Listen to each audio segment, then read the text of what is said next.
Basta ya de tonterías, no más vueltas al asunto. Sé que quieres tú conmigo.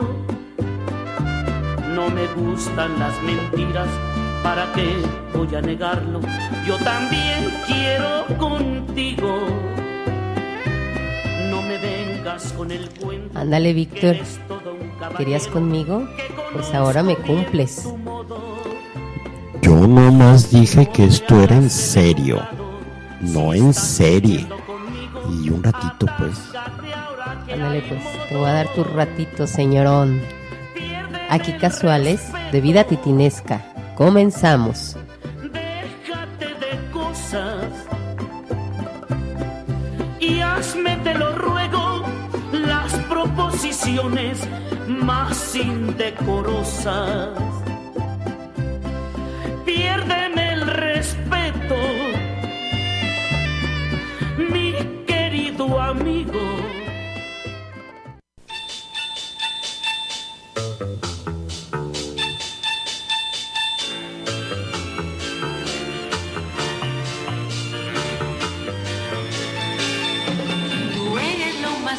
De mi vida, aunque yo no te lo diga, aunque yo no te lo diga.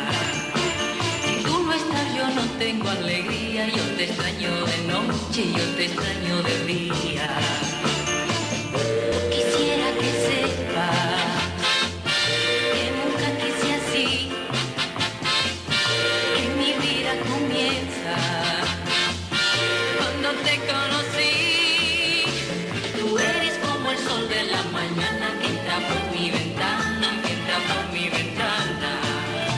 Si tú no estás, yo no tengo alegría. Eres sueño en la noche, eres luz de mis días. Tengo el corazón contento, lleno de alegría. Tengo el corazón contento desde aquel momento en que llegaste a mí. Y doy gracias a la vida y le pido a Dios que no me faltes nunca. Yo quisiera que sepas que nunca quise así, que mi vida comienza cuando te conocí.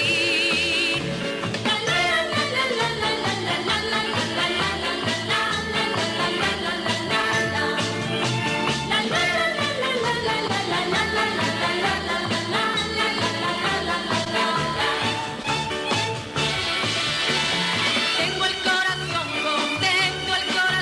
contento, lleno de alegría.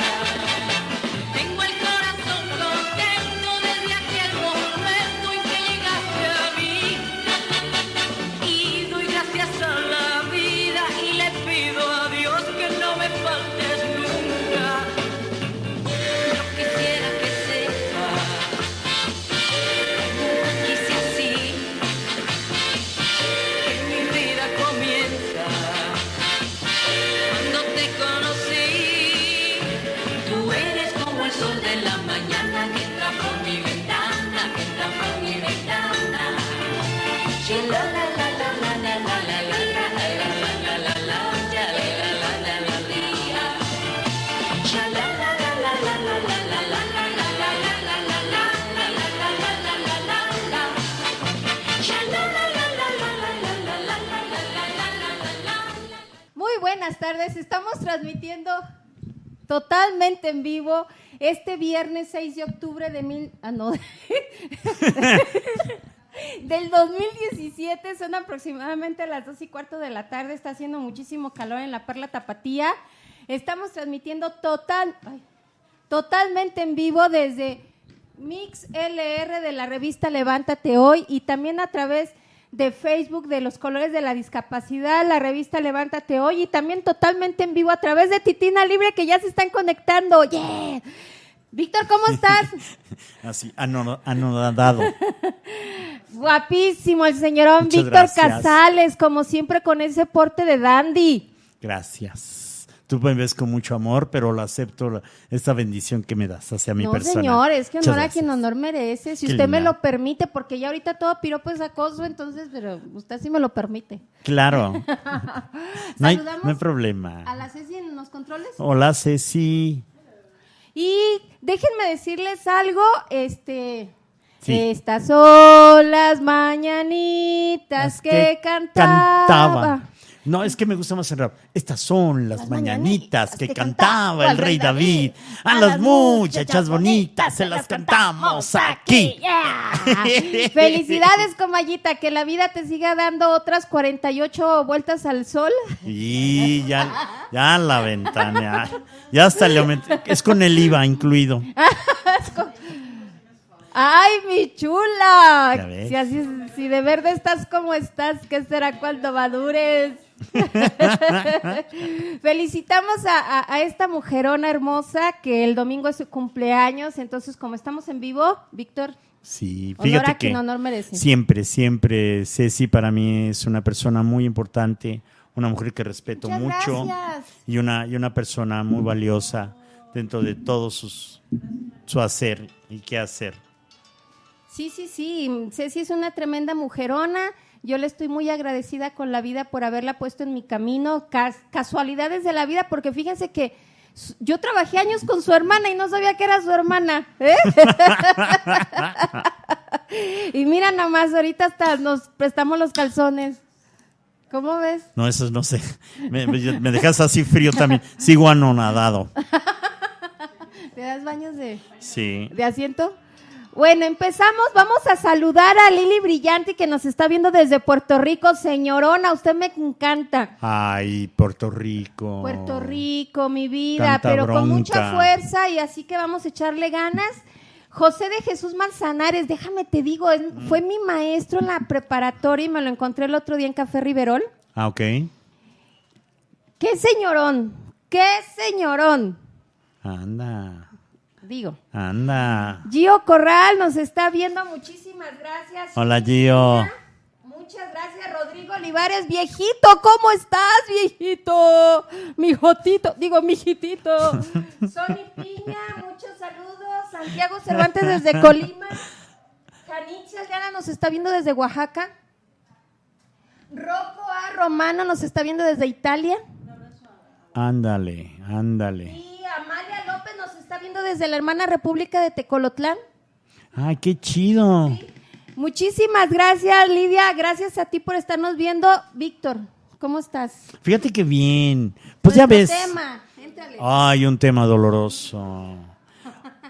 Hoy queremos conmemorar, y yo creo que sí es importante porque a veces tenemos una memoria muy corta, se nos olvida, y hay que reconocer que así como hubo un evento hace poco, el pasado 19 de septiembre, que ha hecho un parteaguas en nuestro país, no debemos de olvidar, y de veras debe de ser así, un 2 de octubre, en donde hay una manifestación clara, un movimiento social claro, en donde se había una oposición a una burguesía que existía en ese momento. Política. Total. Estamos hablando de un político fuerte, de una mano muy dura, que era don Gustavo Díaz Ordaz.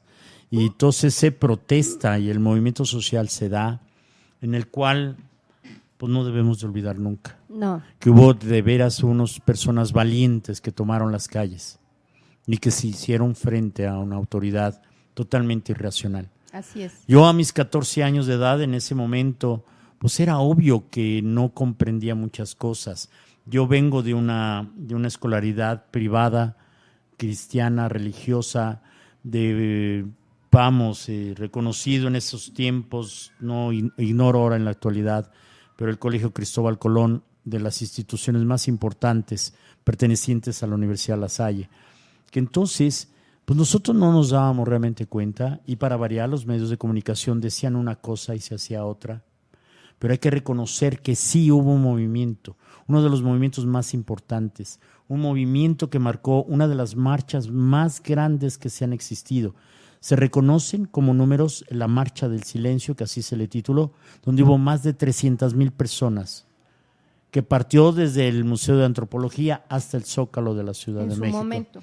Fue algo muy impactante porque estamos hablando de un país que se estaba preparando para una gran fiesta internacional, estaban próximas ya las Olimpiadas de 1968 y que por ningún motivo, porque eso nace un 26 de julio, pero fíjate que viendo los datos y toda la historia, todo aparentemente es una novela. ¿Y por qué? Porque lo oficial mencionan que estamos hablando que hubo un pleito ahí entre dos universidades, intervienen los granaderos, que en ese tiempo también era una fuerza, una mano dura para callar esto, y pues tratan de que se dispersen y los corretean para prenderlos a estos chicos. Estamos hablando a niveles de preparatorianos, pero ándale, se metieron hasta la preparatoria. Sí. Adentro de las instalaciones. Y entonces esto generó el repudio del estudiantado y empezaron los conflictos. Entonces, creo que aquí, vamos, hasta el reporte oficial dice que hubo nada más como unos 150 muertos en Tlatelolco. Entonces no te explicas por qué tuvieron que entrar tanquetas y camiones de bomberos a lavar la Plaza de las Tres Culturas. Porque era muchísima sangre. Sí. Fíjate, bueno, para todas las personas que nos están viendo y nos están empezando a sintonizar. A citrón de un fandango, sango. ¿Qué es eso? Que nos están a sintonizar. Sí, el tema es serio, porque estamos hablando de una fecha muy, muy triste en un episodio de la historia mexicana muy triste y lamentable. Me gustaría hacer como una contextualización en relación a todo lo que ha sido esta parte, cómo se gestó este movimiento desde 68 y desde dónde viene, ¿sí? Sí, de acuerdo. Hay un libro que me encanta, es de mis profundos respetos lectores, ¿sí? Es un libro que se llama La vida está en otra parte y lo comparto yo mucho con... Después salió otra comadre mía, Mónica Quijano, que está en Yucatán, Quintana Roo, toda esa zona, ya labora, y hablábamos acerca de este libro y coincidíamos que nos gusta. Yo lo he leído desde que estaba en el bachillerato, ¿sí? Es un libro de Milán Kundera y precisamente habla en todo este evento que sucedió en la época de la Primavera de Praga, en los años principios de los años 60, en donde se estaba gestando un movimiento, ¿sí?, de cuestionar los sistemas políticos autoritarios que en ese momento se venían dando en Europa del Este y en relación a la no libertad de expresión, a la no libertad de la libre decisión de elegir los estudios que querías tú estudiar. Había una imposición de ideologías y entonces el sistema de gobierno en ese momento de los países de Asia, de Europa del Este, señalaban pues una situación autoritaria, totalmente dictatorial. Y se empieza a hacer un movimiento muy importante en Praga, en Checoslovaquia.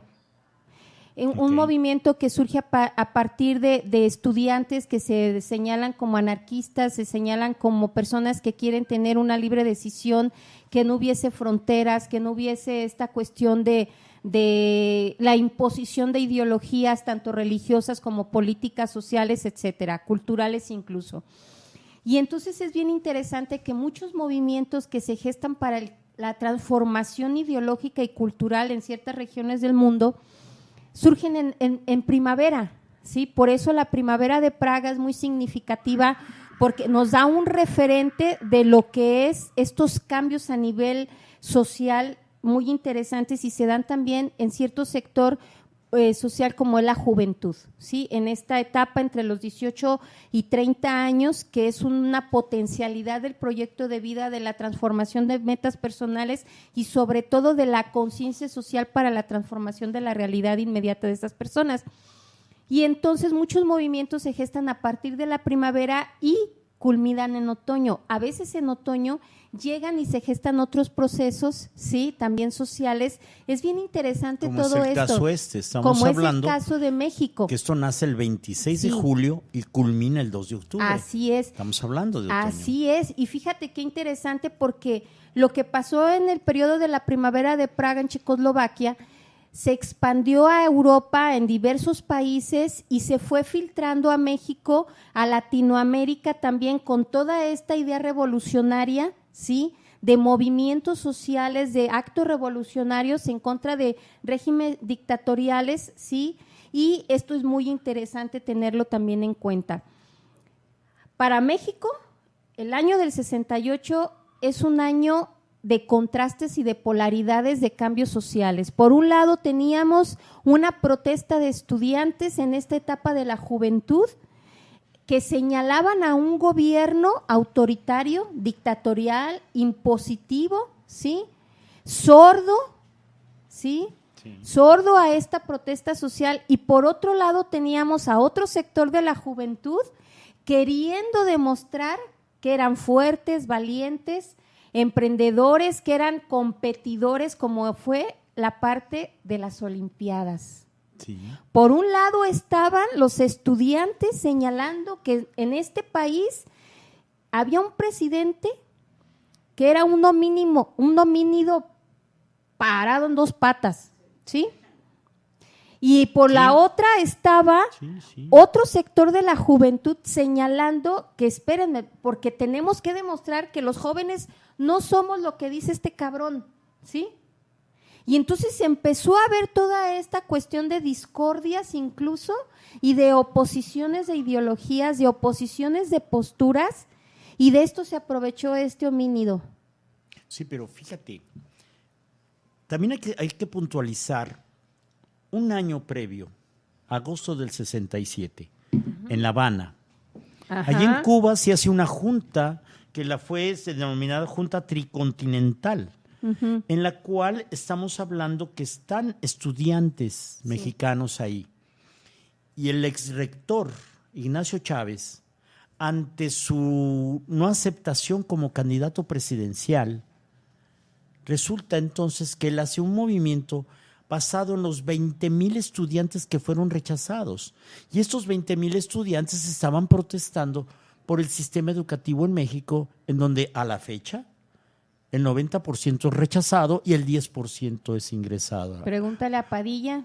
¿Me explico? Que ya ves cómo lo A solucionaron. Raúl Padilla. Abriendo universidades Privadas. a nivel cochera, Así es. las cuales con unos costos irrisorios de mensualidad y están brotando en Así producción cantidades exorbitantes de profesionistas Sí. mal preparados. Muy mal. Entonces, en ese momento se genera y se gesta en ese año un movimiento pensado que les cae como anillo al dedo ese pleito entre las vocacionales 2 y 5 más la preparatoria particular privada de la Ocho Terena, y se agarran a trancazos y les cae como anillo al dedo ese evento, porque todos ellos dicen ahora sí hay que aprovechar, pero él están hablando que se genera en ese momento, no estaba todavía bien denominado lo que es el Comité Nacional de Huelga, pero ellos ya se venían gestionando, se estaban preparando, porque este es un movimiento socialista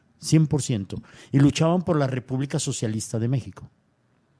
Empezó como un movimiento de protesta estudiantil con esto que comentas en relación a que la UNAM empezó a ser un sector privilegiado y solamente admitía a los compas, ¿no? Entonces, Sí. y como empiezan a pasar en muchas otras universidades en la década de los años 80 con toda esta perspectiva del neoliberalismo. Fíjate, Víctor, yo me encontré las palabras de Díaz Ordaz A ver. en su informe de gobierno que dio en el año de 1970, un informe de gobierno con el cual él sale y dicta el dedazo para Luis Echeverría, ¿sí?, Su secretario de su Gobernación. secretario de Gobernación en el 68, y que fue el que dio la orden directa para todo lo que fue esto de la matanza, ¿no? Y en el 71, recuerden que se da lo del halconazo también en el mes de julio del 71, y Luis Echeverría, con toda esta perspectiva que traía en relación a matar gente, ¿sí? Pues no es para menos. De hecho, fíjate, hay un dato interesante antes de pasar a las voces de este homínido. Hay Y una... estás insultando a los homínidos. Perdón, homínidos, sí tienes toda la razón, es que ese amigo. señor Sí, debe sí, de sí, seguirse sí. consumiendo a fuego lento. Pues si existe el infierno, que ahí se queme todo. Y entonces déjame te comento Ajá. que cuando Luis Echeverría sale de su sexenio, el que era en ese momento el secretario de las Fuerzas Armadas, porque así se mencionaba en ese momento, se me fue el nombre, sale también de todo esto de las Fuerzas Armadas, y en la década de los 70, en el año de 1978 al 79, se le da un permiso especial, ¿sí?, para que tenga aportación de armas una vez que salió del ejército, y se empieza a dar un movimiento laboral en relación a todo lo que es la seguridad privada en el país. Que a la actualidad está Hasta la ha actualidad, proliferado. quien es el zar de todo lo que es la seguridad privada en el país y de todas esas agencias que ven de contratación de empleados de seguridad privada y todo ese rollo, es producto y origen de ese otro homínido, ¿sí?, que mandó matar estudiantes también en el año de 1971 con el famoso halconazo. Sí. Y bueno, las palabras del grandísimo señor Gustavo Díaz Ordaz en su informe de 1970, para concluir, señala. Saludamos a quien se acaban de conectar: Lourdes García, David Sagún y Gloria Camarena. Ay, ya dime las palabras. Ahí vienen. Ya estás todo nervioso. Los estudiantes protestan. Entonces, ¿por qué la policía interviene y la acusan de crueldad?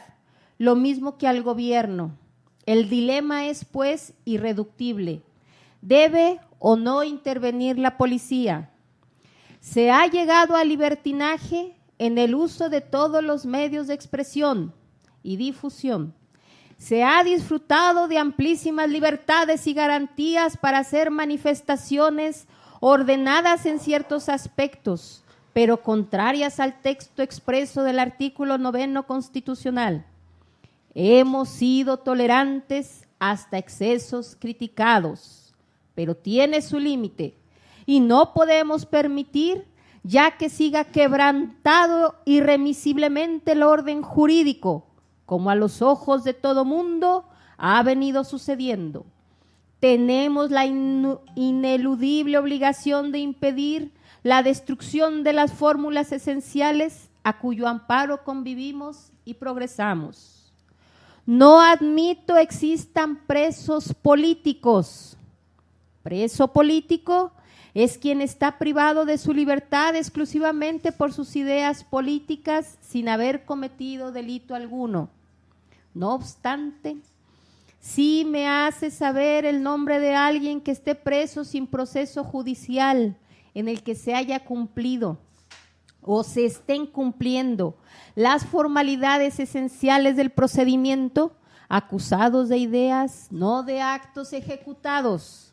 Se girarán las órdenes de inmediata e incondicional libertad.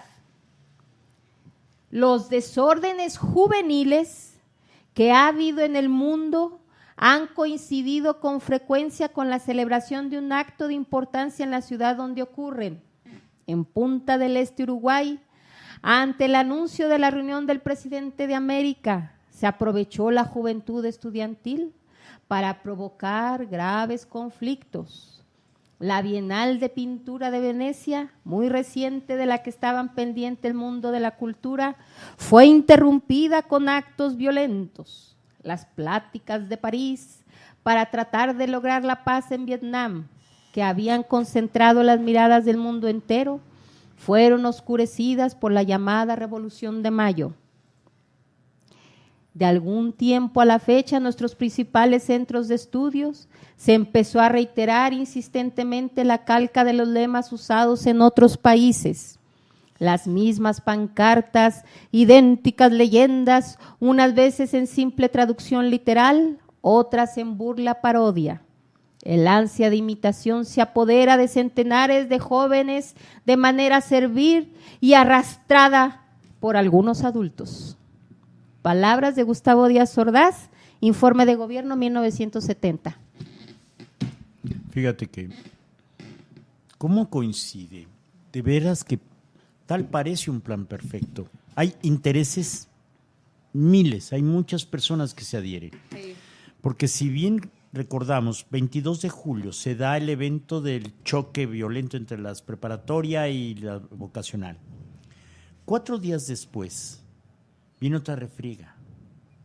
Pero esa manifestación logra unir a las dos instituciones rivales, la UNAM, la Universidad Nacional Autónoma de México, y el IPN, Instituto Politécnico Nacional. Van a desfilar, van a marchar juntos, pero toman ese día, que es el 26 de julio, que se conmemora también el alzamiento de Fidel Castro en Cuba. Sí. Lo enarbolan, y enarbolan a Che Guevara, y enarbolan a Fidel. Bueno, ese 26 de julio, 4 días después, se lanzan a una lucha de 3 días. 3 días se están golpeando con la policía. Obviamente en ese momento se instala ya, ahora sí oficialmente, el Comité Nacional de Huelga, donde ellos empiezan a generar un pliego de peticiones. Sí. Pero ahí viene lo raro, porque obviamente yo a la distancia del tiempo, pues es obvio que hay muchas falsedades en todo esto. Ellos empiezan a enterarse de acuerdo a un libro que se llama El Móndrigo, que ese libro, nada más para tener el contexto, supuestamente encuentran un cadáver no desfigurado, pero sí asesinado con balas. Lo encuentran y le encuentran dentro del cuerpo, atado a un cintillo, unas hojas de papel. Hojas de papel que han sido llevadas a cabo en máquina de escribir, y las últimas están hechas a mano, y resulta que esto es la bitácora, supuestamente, la bitácora del Comité Nacional de Huelga. Donde ¿por qué le ponen este libro El Móndrigo? Porque alguien escuchó al pasar y ver el cadáver, dijo, es el Móndrigo. Y de hecho, esta editorial, que realmente ya no existe y dudo mucho que haya existido, porque nadie se iba a atrever a escribir esto, la misma editorial dice que se sienta con los derechos de autor, pueden reclamarlos, y sacan como portada de este libro El cadáver del Móndrigo. Pero él habla de una forma que va narrando cómo van obteniendo sus triunfos. Él dice que nos cayó como anillo al dedo el 22, donde se pelean estos y lo utilizan como ese pretexto. Pero ya el 26 oficialmente lanzan el Comité Nacional de Huelga. Y entonces sí, empiezan los problemas. Empieza la desaparición de cuerpos, empieza la lucha. Esto yo creo que debe haber bastantes intereses. Vamos, por ejemplo, él refiere que son apoyados por personas del ejército, por ejemplo, estos jubilados que al llegar al tope máximo del grado en el ejército, la carencia de poder los hace luchar entonces por obtener el poder en el gobierno. Así es. Ellos empiezan a darse cuenta, él dice, que él no sabía ni siquiera que existía el delito de la disolución social, pero se los aplica Díaz Ordaz para poderlos aprender. Y fíjate, Víctor, que esta es una parte interesante. ¿Tú sabes cuál fue la única universidad en el país que no participó en el movimiento del 68? Participaron casi todas las mayores universidades que hay en el país, de norte a sur, y solamente una universidad dijo, no le entramos. Solamente una facultad, a través de una facultad, solamente una sí quería participar, pero el rector en ese momento dijo, nosotros no le entramos, eso es del centro y nosotros no vamos a manifestarnos. ¿Quién crees que era? No tengo idea. La Universidad de Guadalajara.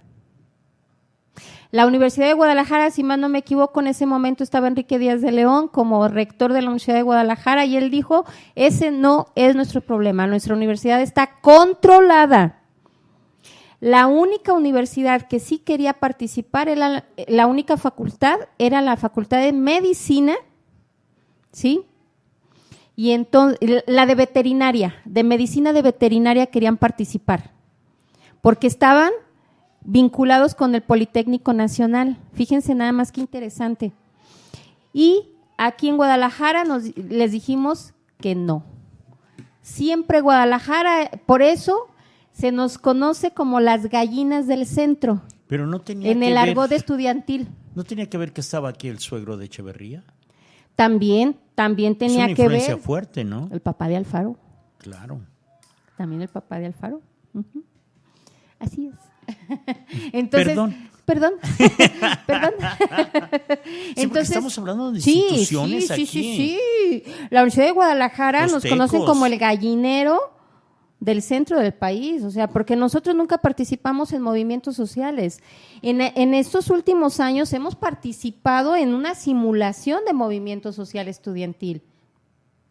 Porque si en realidad nuestro movimiento social estudiantil fuera de facto, el coto de poder de Raúl Padilla no existiera. No existieran universidades particulares de tantos rechazados, ¿sí? Que pagan una colegiatura, que a veces no tienen el dinero para pagar el examen y no se les devuelve el dinero. No. Y Raúl Padilla sigue mamando de esta vaca aunque leche ya no tenga. Y Él, somos toda su responsables de eso. generación, ¿no? Somos responsables de eso los estudiantes que estamos chambeándole día a día y manteniendo estos parásitos. Ojalá y algún día la comunidad universitaria de la UDG realmente nos pongamos las pilas, no solamente con las lamentables muertes que tenemos de estudiantes por cuestiones de robo y la inseguridad en Guadalajara, sino también por la comprensión crítica de la realidad estudiantil que tenemos en esta universidad. ¿Sí? Sí, claro. Con una muy baja calidad, donde maestros se perpetúan en puestos, ¿sí? Y que nada más están mamando como el jet set. Y nos vamos a un corte porque ya me enojé. Y ahí Vale. te va. Tenemos cancioncitas, empezamos con una canción de una mujer que me encanta, Marisol, esta española maravillosa de los años 50, 60, 70. Una canción que era Corazón Contento. Con esa empezamos. La cantaba después en Latinoamérica Palito Ortega. Ajá. Vamos a escuchar a Banda Boston, esta banda mexicana también, con una canción que se llama Canción del 68. Escúchenla, dura casi 5 minutos, escúchenla por favor lo que dicen, porque fue una canción que se hace precisamente en ese año para todo lo que fue este movimiento. Saludamos a Carmen Rodríguez, Óscar Belano se está viendo desde Tijuana, Teresita Sánchez Espinosa, ay, coma, y hay que vernos como unos tequilas. Nos vamos, Va. regresamos. Sí. Chao. Adiós.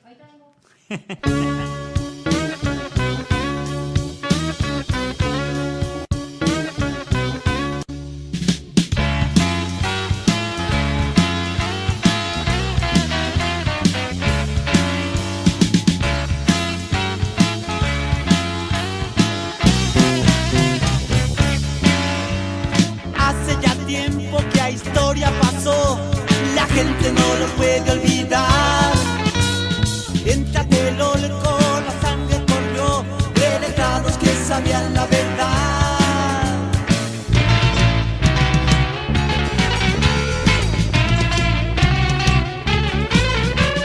Esa injusticia al país sacudió, pero nadie lo pudo evitar. Las Fuerzas Armadas, el gobierno mandó con orden directa del tirar a matar.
para distinguirse al empezar a matar.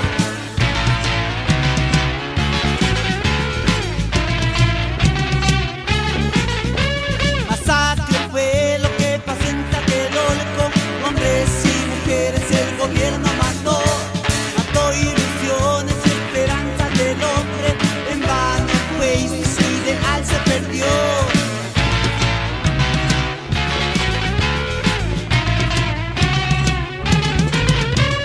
Eran letrados y pedían justicia, todos peleaban por un ideal, pero el gobierno siempre ha sido injusto, por protestar los mandó a asesinar.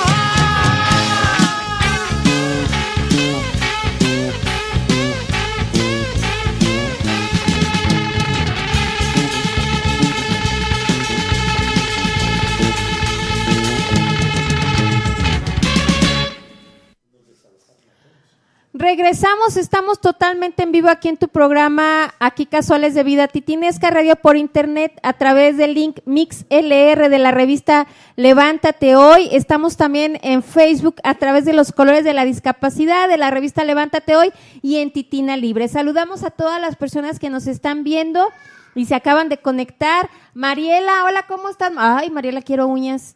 Mario Sánchez Hinojosa, de la hermosa familia de la Sánchez Murúa. Te saludo, Mario, ¿cómo estás, muchachote? Uy, yo lo conocí bien chiquito a Mario, fíjate. Sí. Un bebé, yo me acuerdo de ti, Mario, así bien chiquitito. Y pues mira, somos casi de la edad, crecimos juntos. Ay, ¿no te crees? Ay, tu mamá me va a regañar.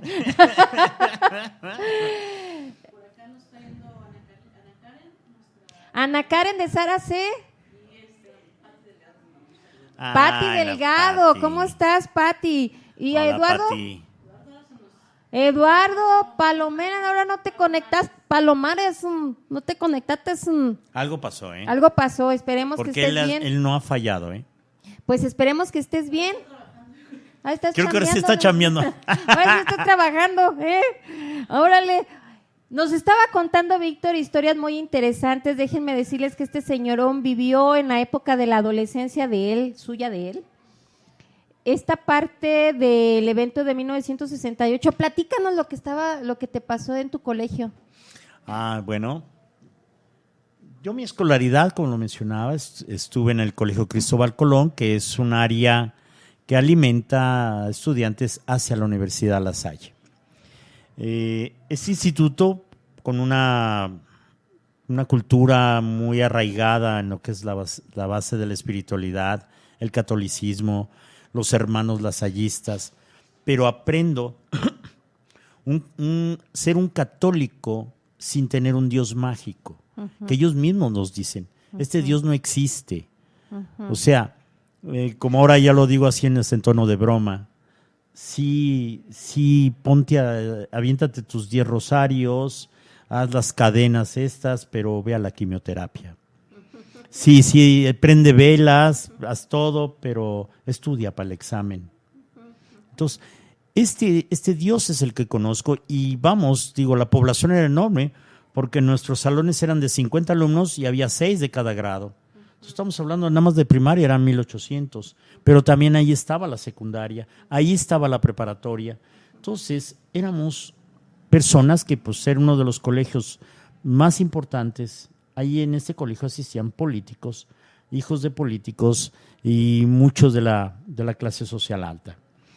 Esto hizo que fuéramos un botín político muy interesante para el Comité Nacional de Huelga. Acudieron a las instalaciones toda una gran comitiva, fueron a buscar nuestro apoyo para que saliéramos en marcha de ahí del colegio. Quiero que sepas que en ese momento el colegio mandó traer la fuerza pública enorme, nos rodearon totalmente al instituto, se pusieron con armas y todo. De los granaderos, ¿verdad? Granaderos en ese tiempo. Y en la parte de atrás movieron todos los camiones del colegio y todos salimos por la parte de atrás, custodiados, obviamente, por camiones, por patrullas. Fuimos escoltados hasta salir fuera de la Villa Lasallista. Claro que yo en ese tiempo, la desinformación era grande, pero estaba ocurriendo un fenómeno muy interesante. Se empiezan a unir las madres y los padres y hermanos de los estudiantes que estaban inconformes. Porque estaban ya luchando. Hay eventos muy grabados. Una puerta histórica que es de la preparatoria número 1, ahí en la calle de San Ildefonso, que es en la parte de atrás del Zócalo. Sí. Una puerta que estamos hablando de la época colonial. Sí. De un bazucazo la destruyeron. Wow. Rompieron toda esa historia, la acabaron. Obviamente sale el rector de la Universidad de la Nacional y él participa inclusive en esta marcha del silencio. Ya no estábamos hablando que están marchando los estudiantes, no, ya está marchando la autoridad. Ya están pidiendo el orden. Y esto hace que vaya más gente todavía. Claro, en este libro que te digo que es El Mondrigo, él menciona, vamos a entrar en un conflicto y obviamente vamos a provocarlos. Depositan en todos los botes de basura del centro de la ciudad, no nada más palos, no nada más piedras, también armas ahí depositan, que están bien ubicadas para provocar esto. Y logran su objetivo, la intervención del ejército. Y pues hemos de recordar, todos los que hemos estado ya en la UNAM, que es un lugar que si, tú estás manejando y te viene correteando la patrulla porque te pasas un alto o vienes en exceso de velocidad, tú ingresas a la universidad y ya no pueden hacer nada. Ellos no pueden entrar, no puede entrar la policía. Es autónomo. Pero entró el ejército y desalojaron todas las facultades que estaban tomadas por los estudiantes. Y es que las órdenes iban directamente de Díaz Ordaz y de Luis Echeverría, o sea, nadie más estaba dando órdenes, solamente ellos dos, ni siquiera los coroneles, comandantes, el secretario de las Fuerzas Armadas, no. Estaban expuestos y estaban a disposición de lo que dijera el presidente de la República en ese momento y Luis Echeverría como secretario de Gobernación. Era orden directa, por esa razón es de que se le señaló directamente a Gustavo Díaz Ordaz como el único responsable de la matanza de los estudiantes en Tlatelolco en la Plaza de las Tres Culturas. ¿Sí? Eso fue una situación muy, muy lamentable. Fíjense, me llama la atención esto que comenta Víctor, su experiencia como adolescente. Si alguien conoce historias de sus papás, de personas que conozcan, que tengan más o menos ¿entre cuántos años? Si hace 60, porque eso fueron casi a la distancia, estamos hablando 49. de 49 años. 49 años, personas que a lo mejor tuvieron 20 años y todavía siguen vivas, ¿no? Claro. Porque nuestro promedio de edad son 84, 85 años en México, entonces que les platiquen, pónganos sus comentarios, incluso en el programa grabado, pónganos comentarios acerca de esta situación, porque hay algo muy interesante, Víctor.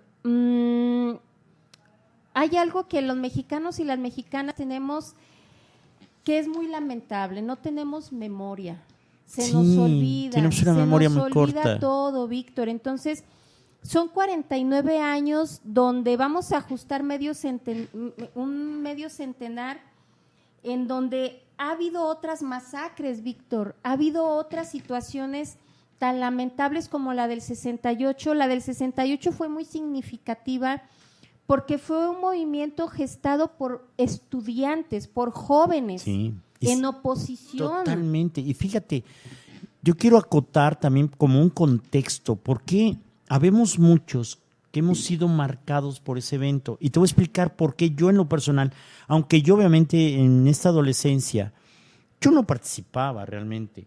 Pero ¿sabes quién participó? Mi mamá. Mira. Mi madre, junto con mi tía, hermana de ella, pues mis primos, yo soy de una generación que yo soy de los primos chicos, digo 10, 12, 14 años, pero tenía primos en la facultad, primos que anduvieron en la guerra total, estuvieron en los mítines. Bueno, mi tía y mi madre hicieron café. Compraron pan dulce y se fueron con su olla de café. ¡Qué maravilla! Y se pararon en el Zócalo a darle a los chicos.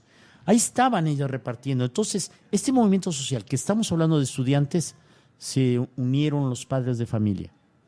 Mi madre, créemelo, corrió con todo y su olla al momento que entraron las tanquetas al Zócalo. Y mi madre le platicaba, yo desde chico, yo escuchaba a mi madre llorando que decía, voy a ir a matarlos, porque con las tanquetas los estaban pisando. Y mi madre corrió con todo y su olla, y mi tía. Claro, esto a mí me ha hecho una persona que sí soy reaccionario, soy un activista, porque no es justo esto. No. Y obviamente estaban utilizando la fuerza pública, una mano muy dura. No estamos hablando de que les echaban chorros de agua, no. Estamos hablando que era el ejército ya interviniendo.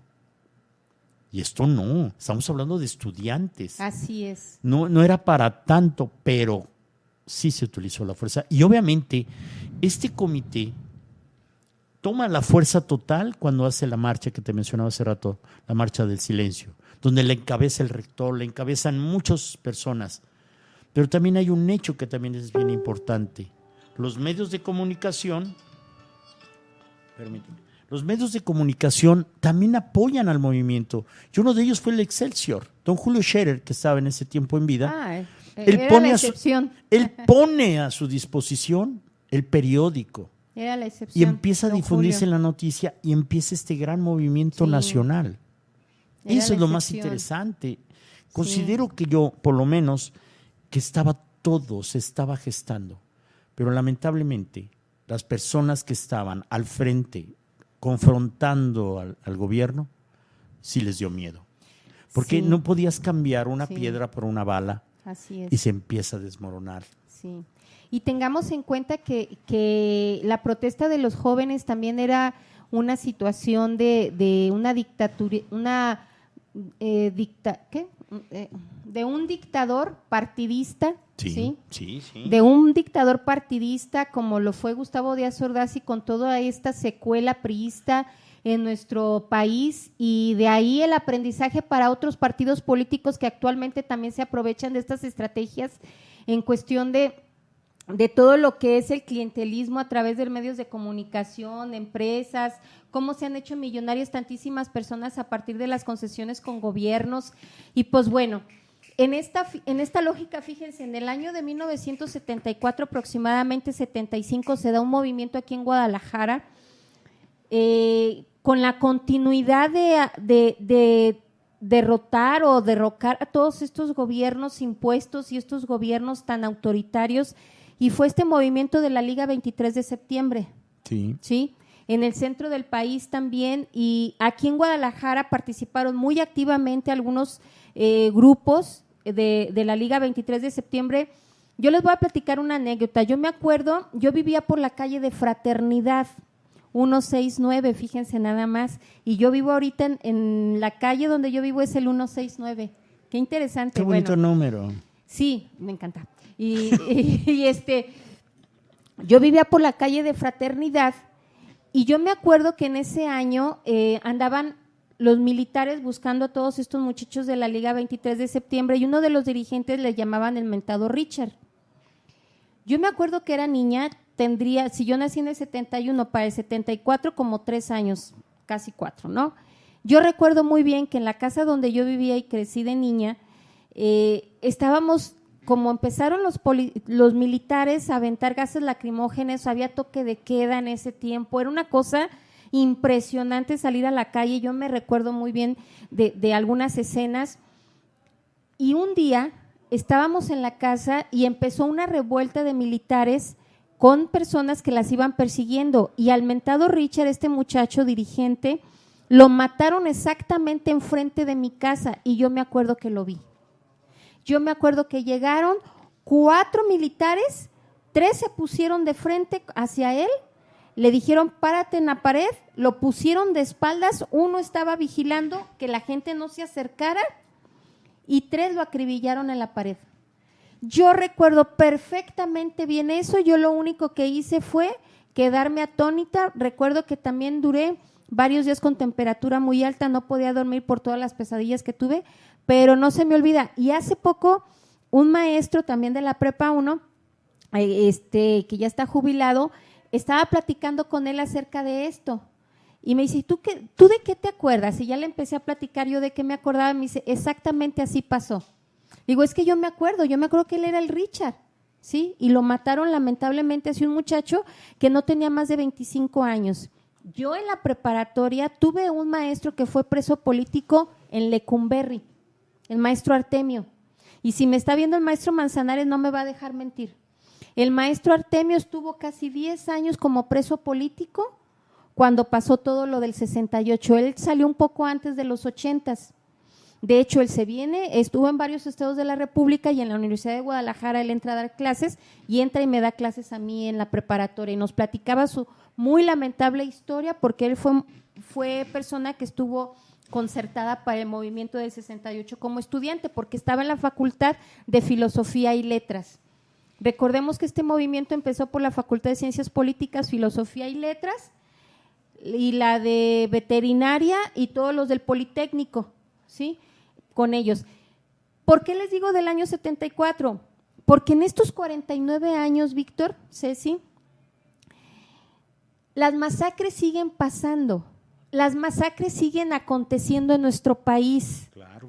A los más vulnerables, a las personas que son vulnerables en cuestión de armamento físico, pistolas, no sé, metralletas, pero son fuertes y grandes en posicionamientos ideológicos y políticos, ¿sí?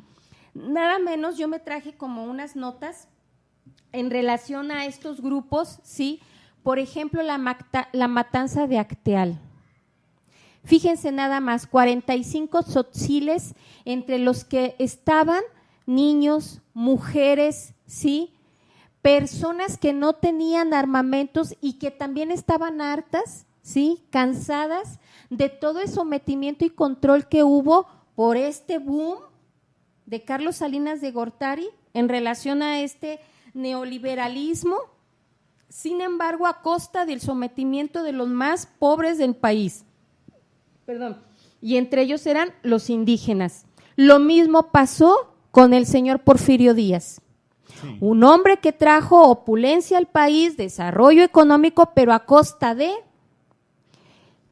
el genocidio incluso de muchas ciudades, lugares de pueblos de origen.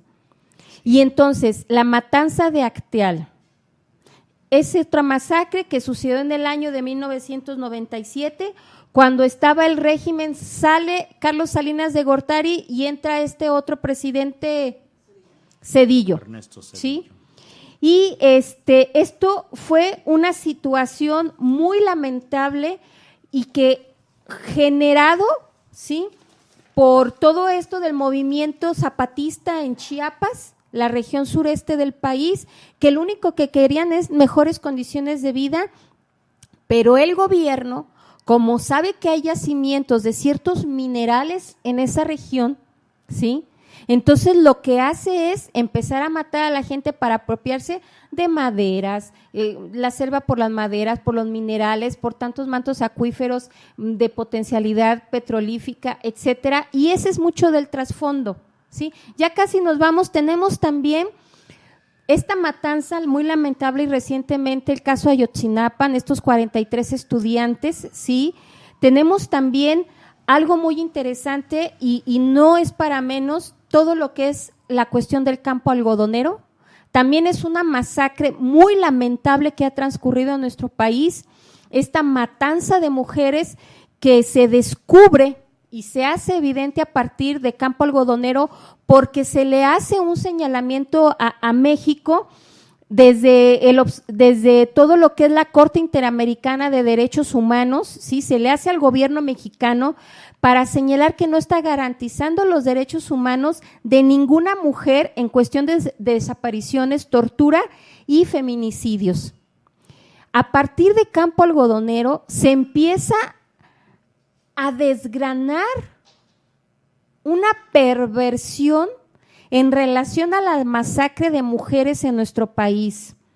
El Observatorio Ciudadano Nacional en el 2013, Observatorio Ciudadano Nacional del Feminicidio, en el 2013 indica que existe un aproximado de 2.500 mujeres víctimas de feminicidio en todo el país al año. Esto es una masacre.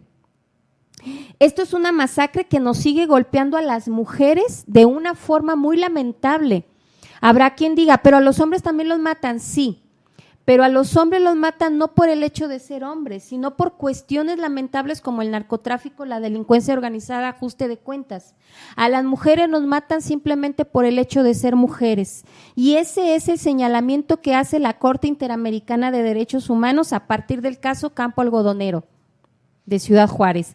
En esta lógica, nosotros tenemos que tener en cuenta que han transcurrido 49 años en donde no hemos aprendido como mexicanas, como mexicanos, el exigir rendición de cuentas y transparencia a todos estos gobiernos. ¿Qué están haciendo con nuestros impuestos, tanto para seguridad pública, seguridad ciudadana y además garantizar un posicionamiento de beneficios sociales para todos y todas?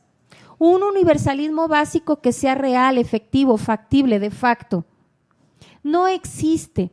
49 años han transcurrido después de 1968 con estos lamentables hechos de Tlatelolco y siguen habiendo más a la cuenta. Tengamos en cuenta que en Guadalajara esta masacre muy lamentable de 9 cuerpos que amanecieron en los arcos del Milenio colgados, entre ellos estudiantes, mujeres y hombres adultos, y no se han esclarecido esos casos de esos 9 cuerpos que en julio del año pasado amanecieron colgados en los arcos del Milenio. Sí. Y que se le conoce ya a los arcos del Milenio como el Cementerio Nice de Guadalajara. Claro, pues apareció también una vez una camioneta con un montón Así de es. cadáveres. Yo creo que, ya porque ya casi andamos yéndonos, yo quiero también puntualizar algo. Curiosamente, en la presidencia de Felipe Calderón, curiosamente no hay ningún detenido hay por estos movimientos, pero tampoco hay ningún detenido por la matanza del 1971 que mencionas, ni de la guerra sucia librada contra movimientos insurgentes en las décadas de los 60, 70 y 80. Y más aún, en el 2008, los archivos que tenía en ese caso el ejército, curiosamente, han sido desaparecidos. Así es. Entonces, estamos hablando que todo está totalmente cubierto. Así la es. mala memoria que tenemos como mexicanos, Sí. eso ya no lo debemos de permitir. Yo espero que hayamos aprendido la lección, pero todavía nos estamos preparando para las fiestas de octubre y hacer gran felicidad. No, y vamos a tener Pan un y evento circo. a las 5 de la tarde aquí en la Minerva, en donde pues el pan y circo. En Pan el y periodo de circo. Felipe Calderón, 53,800 muertos como resultado de esta guerra contra el narcotráfico, porque Felipe Calderón no quiso hacer concesiones con el narcotráfico, él quería toda la mochada para él, y pues el narcotráfico le dijo, pues te vas a joder porque aquí va a haber guerra. Y la guerra lamentablemente empezó a afectar a los más vulnerables y personas que no tienen nada que ver en esta situación. Y esto se gestó desde el señor Vicente Fox, ¿sí? Porque destaparon la cloaca del narcotráfico, a lo que está coludido todo el yunque del PAN en nuestro Totalmente país. de acuerdo. Que el Y yunque, que para los que no lo sepan, es la extrema derecha. la extrema derecha aquí en nuestro país, un partido político que solamente enriquece más a las familias poderosas y económicamente hablando de nuestro país. Y que de ahí, cuando no obtienen los beneficios, se hacen independientes o se van a Movimiento Ciudadano, ¿sí? Como lo está pasando ahorita con Margarita Zavala, que señala que mejor se vaya de independiente porque el PAN no la quiso. Y entonces ya le está pestañeando Movimiento Ciudadano para aventarla de candidata, si no es de presidenta, de senadora. El 2 de octubre no se olvida, Entonces, señores. También Movimiento Vicente Ciudadano, Fox. todos. Vicente una Fox, porquería. Felipe Calderón, Una también son porquería. responsables. Luis ¿Sabes Echeverría, cuántos documentos se perdieron? Se Todos. desaparecieron.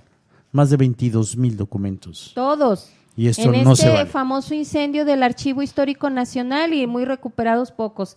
Nos vamos Sí. con esta molestia social que esperemos que nos siga refrescando la memoria el 2 de octubre de todas las matanzas que ocurren en nuestro país, 49 años después. Sí. Vamos viendo cómo nos preparamos para medio centenar de situaciones y lamentables muertes. Les pusimos musiquita chilanga, Sí. ¿sí? A excepción de Marisol, que es españoleta. Nos vamos también con otro grupo chilangón, acá rico, sabrosón, La Maldita Vecindad, con su canción 2 de octubre. Aquí Casuales de Vida Titinesca. Y nos vemos el próximo viernes. Nos vemos. Hasta luego. Gracias. Me dio gusto que me vieran. Chao. Adiós.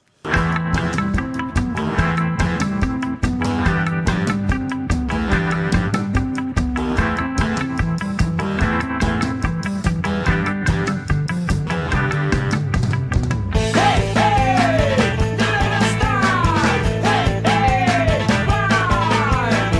hey,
si no puede